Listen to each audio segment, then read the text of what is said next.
Mr. Sunji Dishu is the new Inspector General of Police, and he has assumed office today as the nation's top cop. He's also talking tough. He said under his watch, things will be different.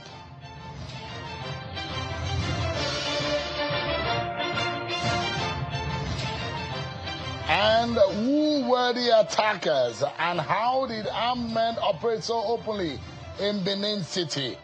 Who are those after the lives of Peter Obi, Oyegun, and others? We'll be finding out tonight on the program. Hello everyone, welcome to the program. This is Politics Today, live on Channels Television. I'm Sean Kimberley right here in Abuja. Let's tell you about what has become another major achievement or, effort of the Nigerian Department of State Services, the DSS. The operatives have arrested a sixth suspect linked to the 2022 massacre at the St. Francis Catholic Church in Owo, in Edo State, where more than 40 worshippers were killed. The suspect, identified as Sani Yusuf, is described by security sources as a high-profile commander of the Islamic State West Africa province. He was apprehended in Edo State after nearly 4 years on the run. Authorities say he has confessed to participating in the planning and execution of the Owo attack and other operations, including the Suleja military barracks assault. 5 other suspects are already facing prosecution as the DSS intensifies its campaign against terror. So much to tell you about what has happened today, your major story, and one that we're tracking for you.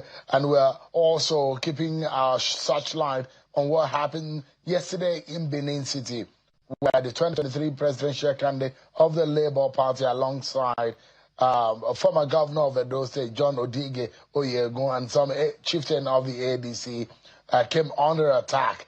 The government is talking. The ADC members are talking. What exactly is going on openly in Benin City? This kind of assault and violence, and ahead of the 2027 elections, is this a good kind of sign that we should, or the kind of incident we should be seeing in our politics? We'll be finding out, and the details of that we'll be getting to you tonight on the program.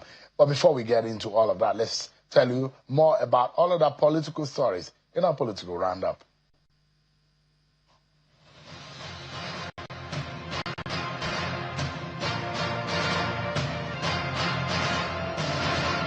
Justice Joyce Abdulmalik of the Federal High Court in Abuja has adjourned the case against Nasir El-Rufai, former Kaduna State Governor, to April the 23rd for arraignment.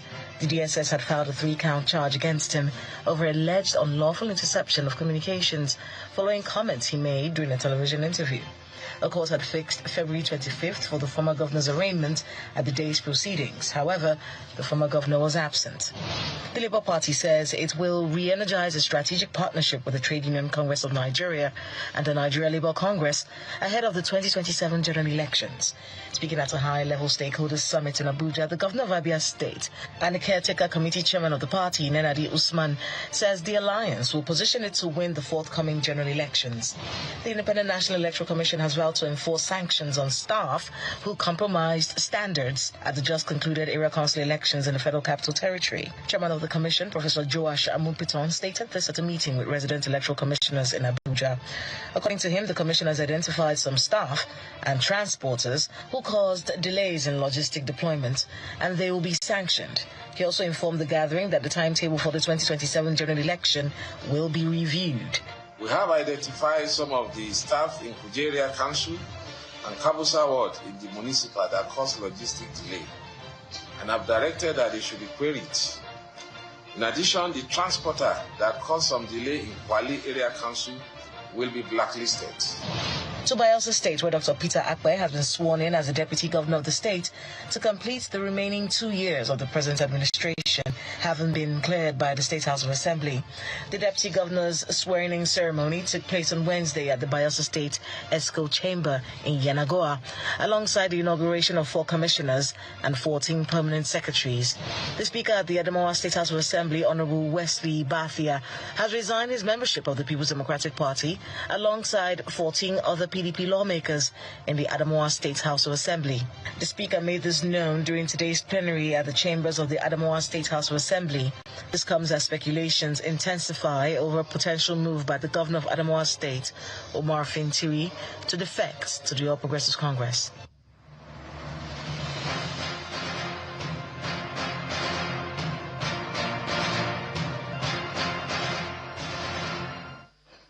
There's a new sheriff in town. That is what is signaled, because we officially now have a newly decorated Inspector General of Police in the person of Mr. Tunji Disu as the acting Inspector General of Police following the resignation of Mr. Kayode Egbetokun. The ceremony took place at the State House in Abuja barely 24 hours after the presidency confirmed Egbetokun's exit from the office. By the presidential advisor by Ononuga, the former IGP, was said to have stepped down, citing pressing family reasons. But Mr. Disu, who until now served as Assistant Inspector General in charge of the Force Criminal Investigation Department Annex in Lagos, assumes leadership at a time of heightened security concerns across the country. His appointment signals a new phase for the Nigeria police force as expectations mount over reforms, operational effectiveness, and public trust. Today, the story came and broke when Mr. Tunji Disu was seen at the presidential villa. He was a brisk, fast, and pacey one. The new head of the Nigerian police force was seen walking along the corridors of the presidential villa, where he was seen to have met with the president. Shortly after that was when he was now being decorated by the president in the presence of the outgoing Inspector General of Police, Mr. Kayode Egbetokun. Mr. Disu gave a salute to the president after being decorated, and he also gave the very first one to the president after being an IG, then turned to his wife and gave a salute. Afterwards, the president gave his word of affirmation and trust in the new man at the helm of affairs.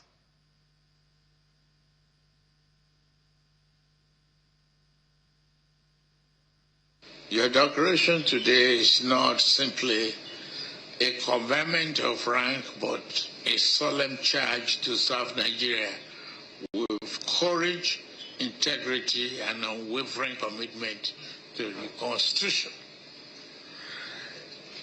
I took this decision for you to assume this responsibility because I know your record.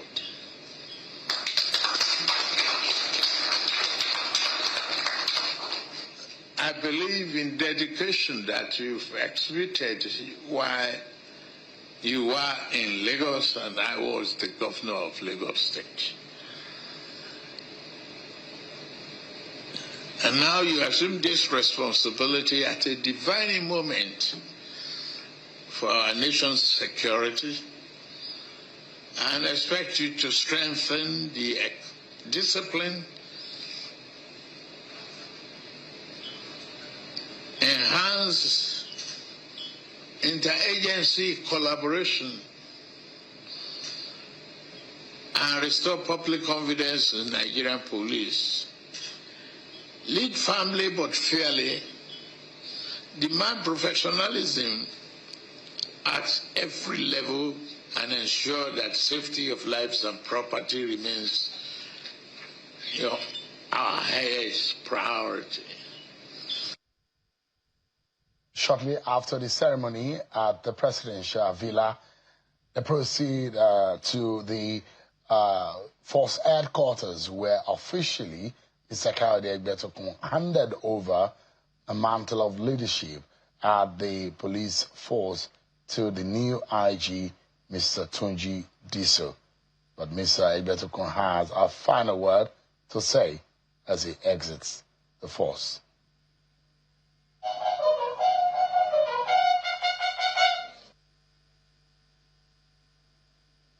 The one should say among the best. I do so with confidence in his competence, experience, and strategic capacity. The foundation has been reinforced, the system recalibrated, the reform trajectory clearly defined. All these he has been part of. I charge him to consolidate these gains to deepen intelligence integration, expand technological modernization, strengthen accountability systems, and entrench community-centered policing as enduring doctrine. Institutional progress must not pause, it must accelerate. To the Nigerian people, I offer a final reflection. Beyond structures and strategies, beyond deployments and reforms, policing is ultimately about trust. All right, that was the outgone IG, but the new Inspector General of Police has been speaking about his expectation as he assumed the position. To lead you faithfully, honestly, and to serve a great nation. It is pleasantly gratifying to know that our service has immense capacity that's readily available for deployment to combat the contemporary threats to national security. My tenure will therefore be built on three clear commitments: professionalism, modernism, accountability, integrity, community partnership, and trust. The new IG, Mr. Tunji Disu. Let's get to our major conversation for tonight, everyone. So, a former presidential candidate, Mr. Peter Obi, and former APC National Chairman Chief John Odegeogun have allegedly come under attack in Benin City. They're not the only one. There are other chieftains of the ADC, including the governorship candidate of the Labour Party in Edo State, Mr. Olumide Akpata, who was a former president of the NBA, who was also at the event. They were at a formal declaration of Mr. Olumide Akpata into the African Democratic Congress, left vehicles damaged and residents of Odegeogun riddled with bullet holes. The ADC describes the attack as a survived assassination attempt and a threat to Nigeria's democracy. The development comes amid heightened political tensions following disputes over recent local government elections in some part of the country. Authorities are yet to issue a detailed statement as concerns grow over the safety of opposition figures.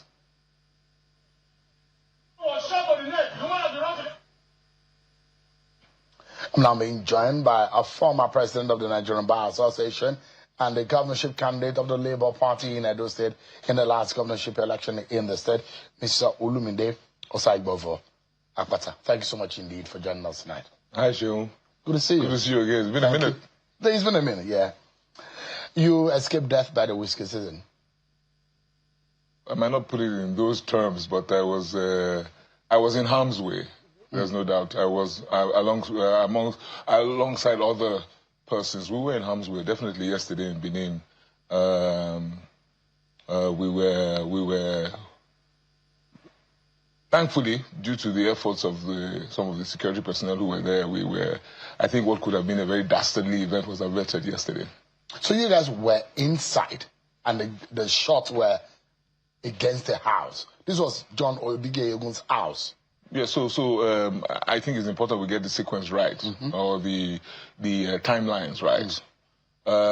Some of us members of the Labour Party in Edo State decided to move to the ADC yesterday. The ceremony was slated for 11 o'clock yesterday morning at the ADC Secretariat on Ogbelaka Street in Benin City. And so we went to Ogbelaka Street, the ADC Secretariat. We got there, we were a bit late, and the event started late. But it started anyways, and Chief Oyegun was present. Professor Osareme Osumbo, former governor of Edo State, was present. Mr. Peter Obi was there, present. Senator Roland Owe, leader of the party in Edo State, was there. Quite a number of people were there. And the event went on. But we got information as the event proceeded from sources that are usually reliable that venue would very soon come under attack from some unknown persons. And we were advised. I received that information separately. Mr. Obi received that information, and we were advised to speed up the event, to avert what those persons thought would be a crisis situation, because it's a very tight building, narrow building, and even a stampede would be dangerous. It was also a densely populated area. Yes, Ogbelaka Street is densely populated.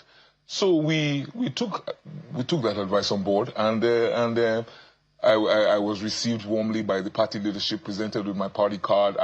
Speeches were made quickly, I responded, so on and so forth, and we were ushered out of the building.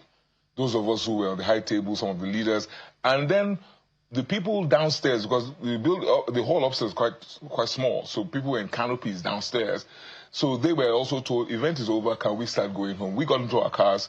The press wanted to speak with some of us, and we told them that, listen, because of this development, come to Chief Oyegun's house. We would address the press there. That's what we told them downstairs. This was a decision taken on the fly, because, you know, things had changed. We didn't have time to do any press. Anything could have happened. Yes, anything could have happened, because we took those. Our sources are usually credible. So we left. As we got to Chief Oyegun's house, spoke with the press, and then we retired into the sitting room to just discuss other issues. We started getting calls that as soon as we left the secretariat on Ogbelaka Street, some guys actually showed up and attacked the venue, attacked people. True to the tip-off you got. Yes. So it was a good thing we left. Unfortunately, our people did not leave as quickly as we did. So that, for me, is regrettable, because my own cousin, driving one of my cars, right, was narrowly missed being hit by a bullet, right? The bullet actually hit the floor near him and he ricocheted. So there was some I don't know, fragments or whatever, but he's not seriously injured, but he's in some pain. My cousin, another cousin, she had a bottle smashed on her head yesterday.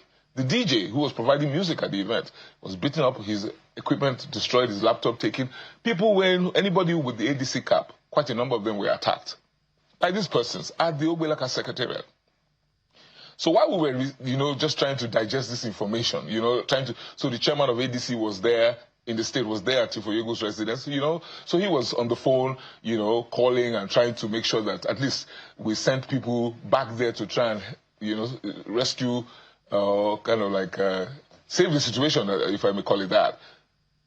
Then we had finished. It was time to now leave Chief Oyegun's residence. Mr. Peter Obi had a flight to catch. So we went outside to take pictures. So we're standing in front of Mr. Oyegun's front door. And from that position, you can actually see the street. It's in the GRA, right in the heart of the GRA.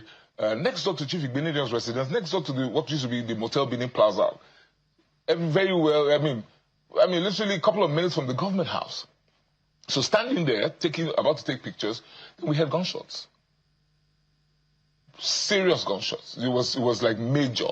So the security personnel who were with us now pushed us back into Chief Oyegun's sitting room. Asked all of us to leave because the gunshots were so close that there was the real risk that any bullet could hit any of us where we were standing. And the pellets we could see. Absolutely. So we went back into the sitting room. The cartridges we could see. We went back we didn't see those until about 20 minutes when the security personnel thought it was safe to come out, because the guys, it was like a drive-by. There was a double drive-by. The guys drove past the first time, shooting in the air, drove past the second time, shooting in the air, and then they left. So when we went out to survey the damage, that's when we saw the spent cartridges. We saw that cars that were parked outside had their windshields shattered, windows shattered. And then Mr. Obi addressed the press right in front of Chief Oyegun's gate. We were all standing around by him. And then we dispersed after a little bit, because he had a flight to catch. We had to go to the airport. We dropped him off at the airport, and he left. So everybody is safe. No one died. No one died. Some people were injured. Particularly at the second. No one was injured. But they're getting medical attention. Yes, to the best of my knowledge. Nobody was injured at Chief Oyegun's house. But the major assault was at the Chief Oyegun's residence. In terms of in the front, I would think in terms of firepower, in terms of, more shots were definitely fired at Chief Oyegun's house than at the Secretariat. But people were maimed, more people were maimed at the Secretariat. Okay. So, do you think this could be an internal ADC affair that had escalated into violence? Absolutely not. I've heard suggestions to that effect. I think it's ridiculous. I've heard suggestions. I'm aware that a day before, 2 days ago, there were some issues at the ADC, restricted to ADC in Edo South. There are some issues there that some are now suggesting is the cause of this violence that we saw yesterday. I totally disagree with that. It makes no sense whatsoever. Because there are those who feel that all of your coming into the ADC, and that those who said they were the original owners or the original leaders and members of the ADC, and they feel Peter Obi is coming into town and some group of people want to take over the party, forcibly thinking that this is going to end in them being sidetracked. And they got violent, because that is a side of the story that we're getting. And there are those which we've seen a video of a man saying they are the original leaders of the ADC. Why do they want to take over the party? They are not included, no inclusion, they are being sidetracked. Those are some of the conversation that is also on the streets in Benin City. I think it's not safe. It's not safe for us to anonymize these stories. When we anonymize them, we allow generalization to take effect. The issues were clear. The day before, Senator Roland Owie, who is like a father to me, right, was upset that at a meeting called in Benin, he wasn't involved here. He was upset, right? The meeting was taking place at Chief Oyegun's house. At that time, I wasn't a member of the party. This is information I got, and it was on social media. We saw all of that. He was upset that he wasn't involved. But the very next day, at my event, or the event where I was to be received into the party, Chief Owie was seated. Senator Owie was seated at the event. Chief Oyegun was there. These are gentlemen in their 80s. Disagreements occur now and again. But these are men who are tried and tested. They know how to sort out their... But if the disagreement had happened, it wasn't on the day that this happened. That means yesterday. It happened. The disagreement happened the day before. Not on the day. No. It happened the day before. So it may very well have been resolved. What is your gut feeling telling you? You're a political actor in this particular scenario. What's your gut feeling telling you about this? I mean, I like to listen to my instincts or listen to my hunches, right? What I hear is it's a narrative that is pervasive. There's almost zero tolerance for opposition. There's almost zero tolerance, right, for opposition. And I think the message that is being sent, not necessarily to even members of ADC, message that is being sent to those who would want to participate in the democratic process. The message that is being sent is that this is not a safe space. So you will do yourself a world of good by sitting down at home. That is why you have apathy. That is why you have the reluctance on the part of the citizenry to come out. So you can imagine the individual who saw what happened yesterday in the heart of the GRA at before 3 p.m. in the afternoon. Gunshots being fired. We're 10, 11 months clear of elections. What is that individual going to think? But what is your hunch is also signaling to you? Who could this attempt or attack be after? Is it you or Peter Obi or John Oyegun? I'm hoping that the police are investigating. It's not very wise for me to begin to assume or begin to make guesses at this point in time. But I think, and indeed, when I was fortuitously, in the morning yesterday, I had called the Commissioner of Police in Edo State, and I said to him, I'm so-and-so, we're having this meeting, it's taking place here. And he says, well, there's no problem, everybody is free to hold a meeting. I said, well, this same building, this same ADC Secretariat, Honorable Commissioner of Police, was attacked 2 weeks ago. So it may be wise for us to take extra precautions. So I'm hoping the police is investigating. So I'm not going to begin to assume why or who is being attacked. You don't think? But I think democracy. Do you think you are under some kind of threat? Would this be it is targeted at you? It is possible. Or you think it's Mr. Obi? I think the bigger picture is democracy is under attack. I'm not so some of us, if indeed we get attacked or we are hurt in the process, I think we will simply be collateral damage. Democracy is under attack. In Edo State or in Nigeria? I'm speaking about Edo State now. And the incident that happened. What happened in Edo State. But I can extrapolate. Because we can, when Gbadebo Revival, if you remember, was also moving to the ADC, the former Labour Party gubernatorial candidate in Lagos State. If you remember, he came under this kind of attack. He came under this kind of pressure. You know what I mean? From yet to be identified persons. So it tells me, I'm told, I haven't read, I am told that in Kaduna State, in a couple of days ago, some event occurred around the ADC, but I just can't confirm that. I'm still searching for the information. What that tells me is that democracy is under attack. Democracy, in the gold standard, really is participatory. People, you know, of various persuasions are allowed to participate in the process. But when you try to keep some persons out of the process, when you try to keep the citizens at home, that's democracy under attack. So anybody else is collateral damage. Do you get a sense that you're now afraid of plying your political trade in Edo State? That is, I think that's the objective, that's the mission. To shut you out and shut you down. Not just Olu Media Akpata personally, but those who are in opposition. I think the idea is to... So invariably you are saying the government in Edo State is a culprit in this matter? No, I'm not saying that, Seun. I'm saying that those who are not of the same persuasion as we are, you understand, those who belong to the other side of the divide, right, definitely, right, have an objective, right? And you know these guys, they have their agents, you know what I mean? You know, you have agents. Could their agents be acting allegedly on their own volition without necessarily being we've seen that happen before. You have very overzealous agents who can decide that they need to impress their principals. We have seen that happen before. But the sense I get whenever in Edo State at the moment, the sense I get, and it's very worrying, is, you know, in the last couple of months, reports coming out of Edo State, you know, have created the impression to those looking at us that violence is permitted. That, you know, if you do anyhow, you see anyhow.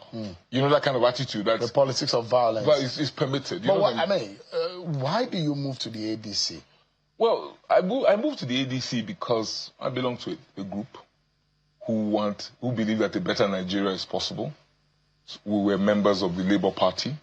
And on the 31st of December, the leader of that group moved to the ADC. And those of us in Edo State sat down. Not everybody in Labour Party in Edo State has moved.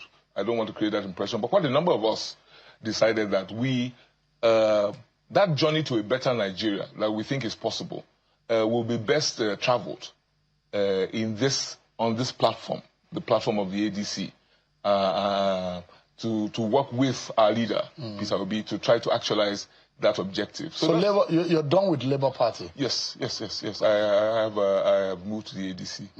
Yeah. You know, in the local parlance on the streets, they say it's a use and dump scenario. Do you feel that that's what you did to the Labour Party? Oh no.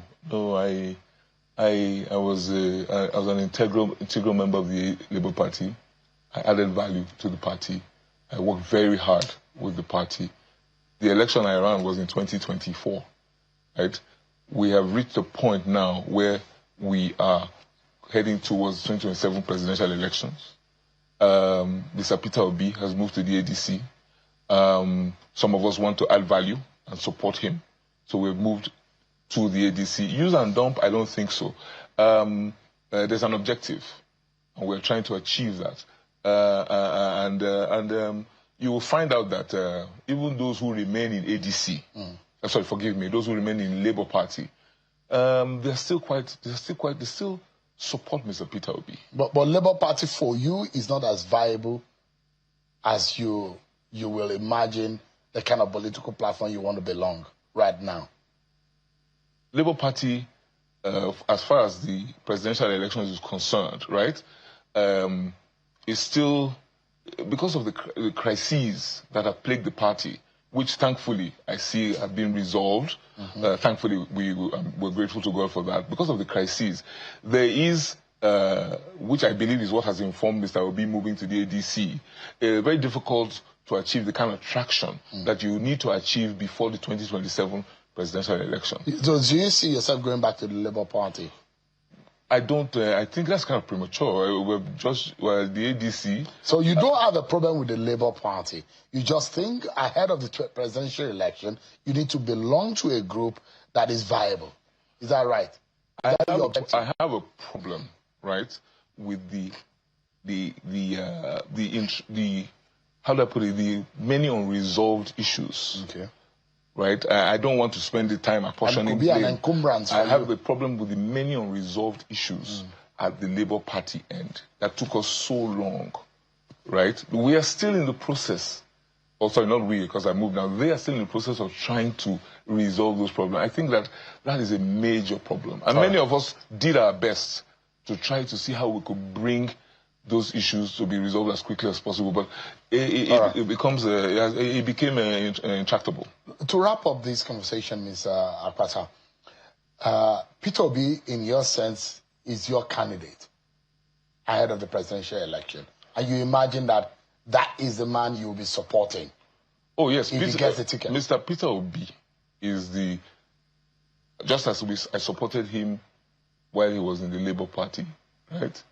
Now that he has moved to the ADC, I continue to, in fact, those of us in the Labour Party Edo State have moved to continue to support him, because very well we recognized that supporting him at the level of Labour Party really will come to naught if we're not able to help him achieve the objective of becoming presidential candidate of the ADC. So yes, so the hope, the hope and the objective is that he will succeed in the mission, and in those of us in Edo State will be able to help achieve that mission, those of us who are coming from the Labour Party. Right. So definitely we want to work to achieve that objective.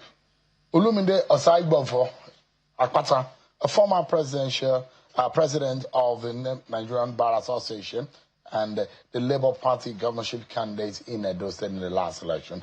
Thanks so much indeed for your time. Thank you, Shane. Thank you very much. I will do, as long as there's a God in heaven, we'll be protected. All right. I could also teach you some spiritual tactics of escaping those kind of things. So back to the wall. You see me later. Are you a Christian? Yes, I am. All right. I'll teach you some tactics of how to escape spiritually. Those kind of things when they come. I look forward to that show. All right. I'll give you a consultancy after the show. Thank you so much. We'll take a break, everyone. But after the break, we shall be asking Edo State government what really has gone wrong. Is Edo safe to play politics? Or is Edo government in the know of what is going on? We need some explanation, don't we? Kasim Afegbua is the Commissioner for Information, and he will be speaking with us after this break, everyone. Join us again.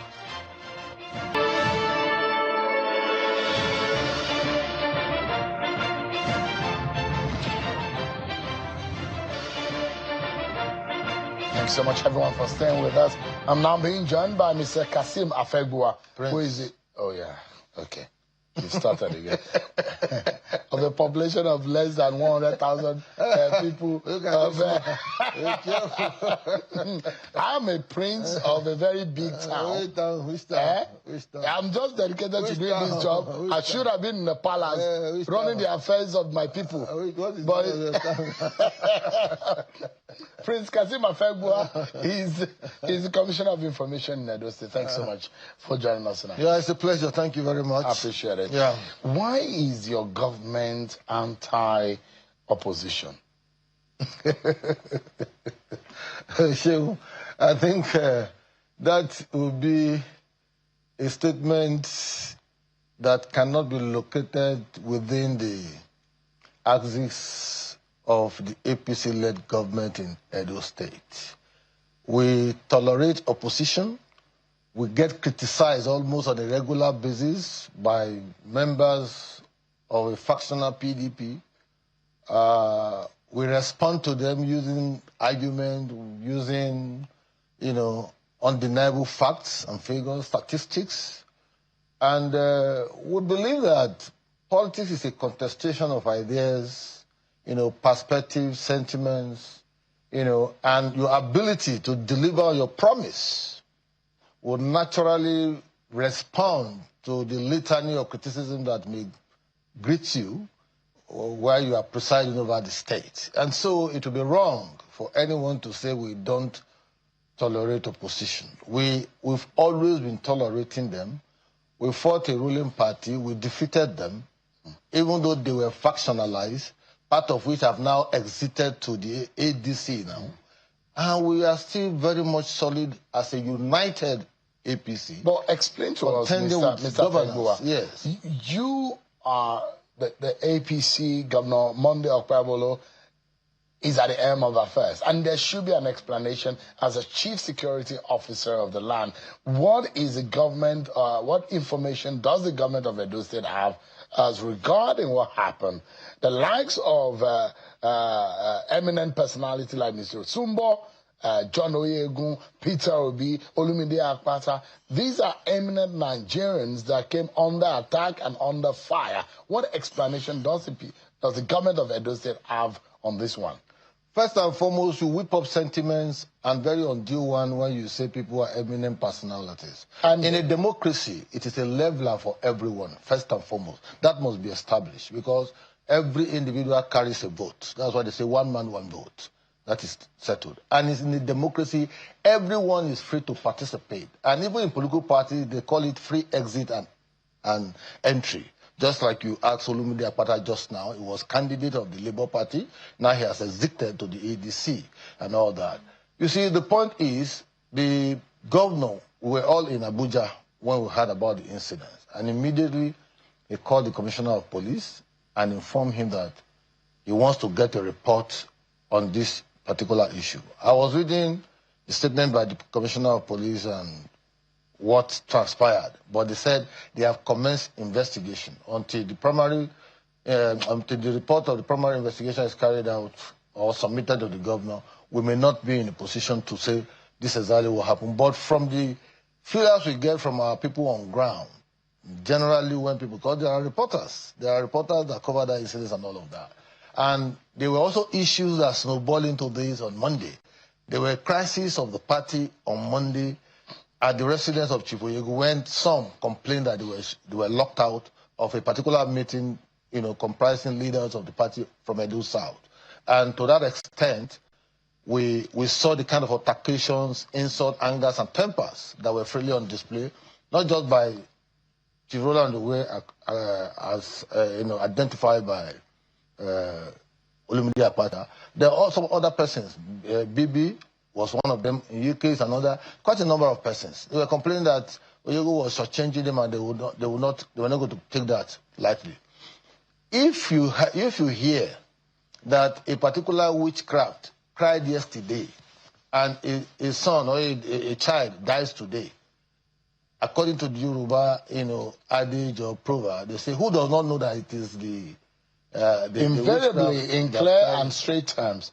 What are you saying? I'm saying that what happened in Edo should be located within the ambit of ADC, one factional group of the ADC, versus another faction of the ADC. Is that rational, though, Mr. Afegua, that there is an internal disagreement and the members of the same party will carry guns and start shooting each other?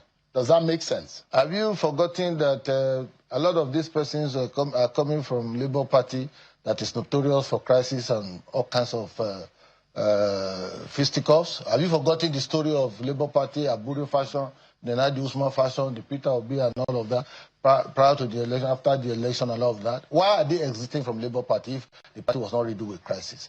After all, Olumide Akpata, who was a candidate of the party in Edo State, just attested to that fact barely a few minutes ago.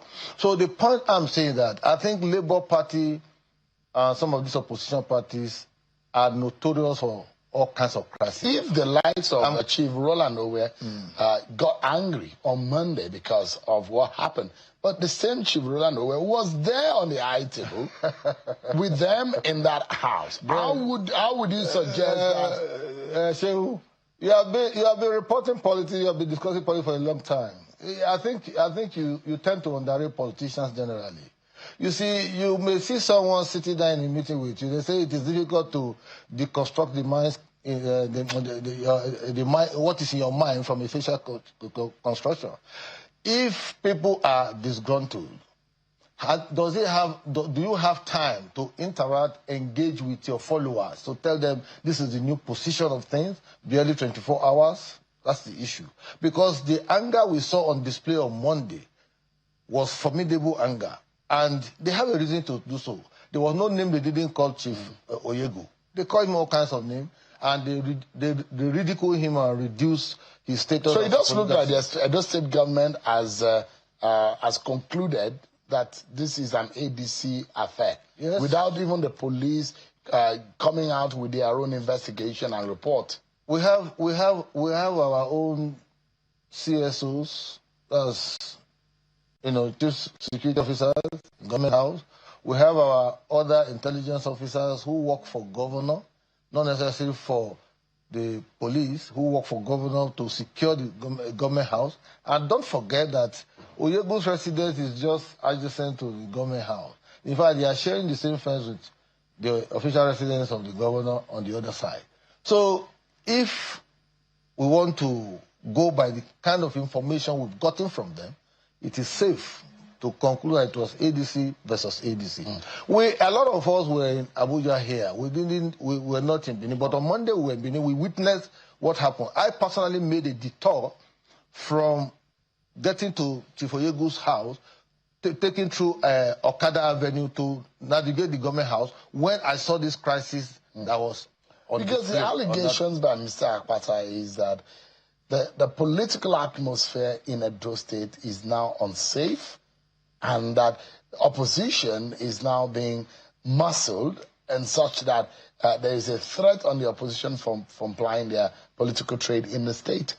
You see, I wouldn't concede to Akpata's position because largely Akpata doesn't stay in Benin.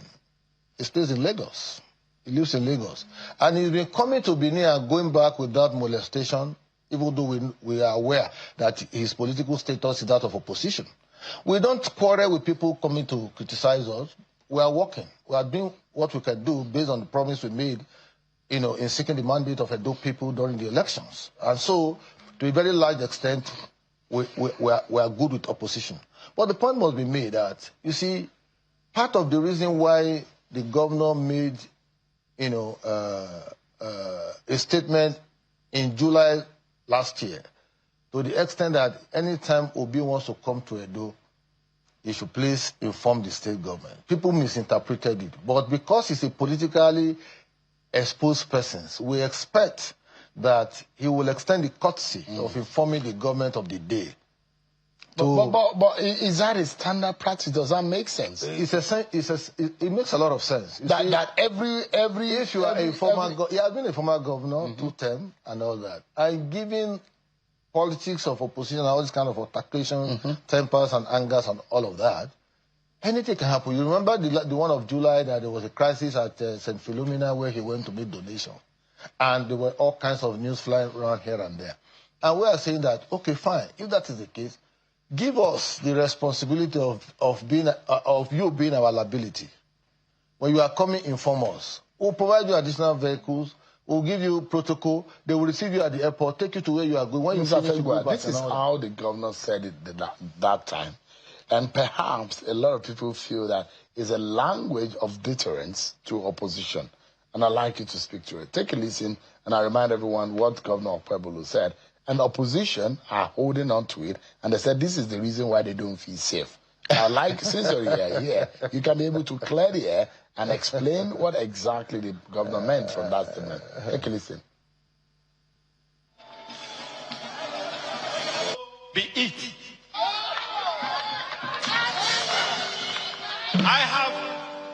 I have no regret about it. I repeat it, before you come into Edo State, notify me. It's not a threat.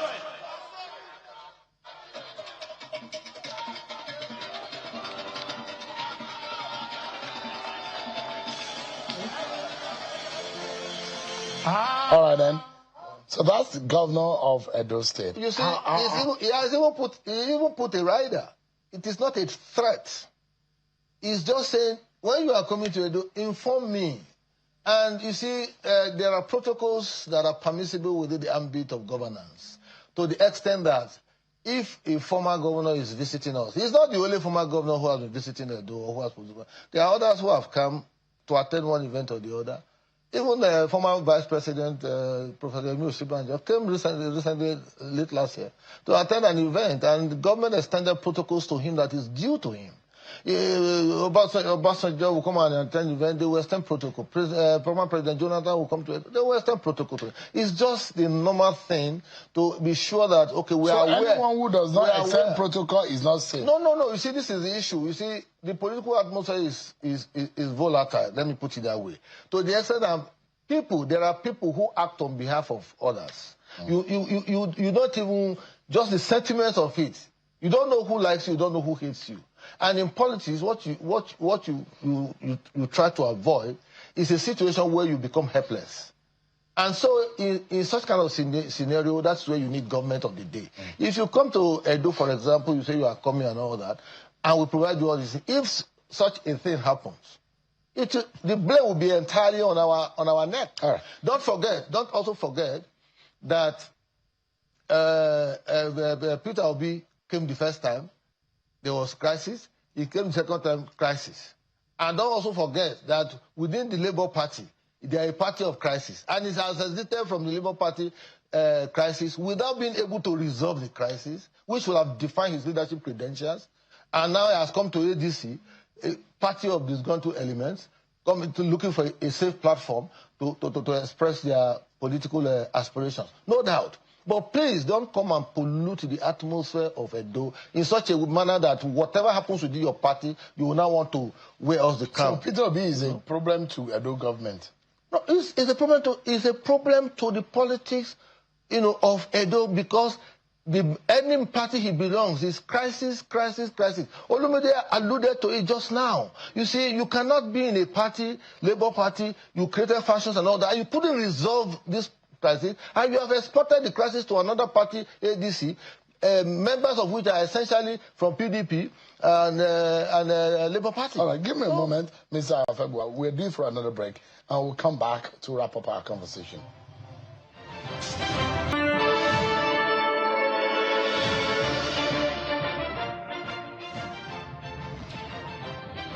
Thank you so much, everyone, for staying with us. Our closing moment with the Commissioner of Information in Edo State, because he said his Prince, Kasim Afegbua. Thanks so much indeed for your time. You want me to give you royal fine? I'm royalty, I'm blue blood. So, in essence, what assurances can the Edo government give to the people? Either an Edo born or not, either in your party or not. Are there assurances that people are safe to play politics in Edo State? Because they say they are scared.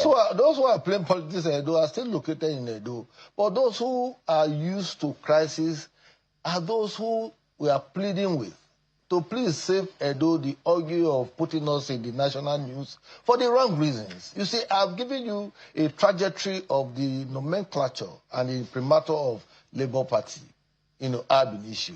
Even in Edo during their governorship election, there was serious crisis to the point that Abude was beaten up mercilessly in the primaries that produced Olumide Akpata within the same party. But are you going to assure Nigerians tonight that whoever perpetrated and those who are responsible, because I guess there should be CCTV cameras around the government house, around that corridor, are you giving assurances that whoever are those who perpetrated that dastardly act yesterday will be brought to book? Certainly, that is the responsibility of the police, and the governor has given the marching order that the police commissioner should should make sure that they conclude investigation on this and come up with a report. So anybody found wanting who is apprehended, they will be prosecuted. But don't forget that, you see, the kind of state we inherited was a state that was heavily divided, with all manners of shenanigans, hooliganism, and gangsterism that flourished in the regime of the previous governor.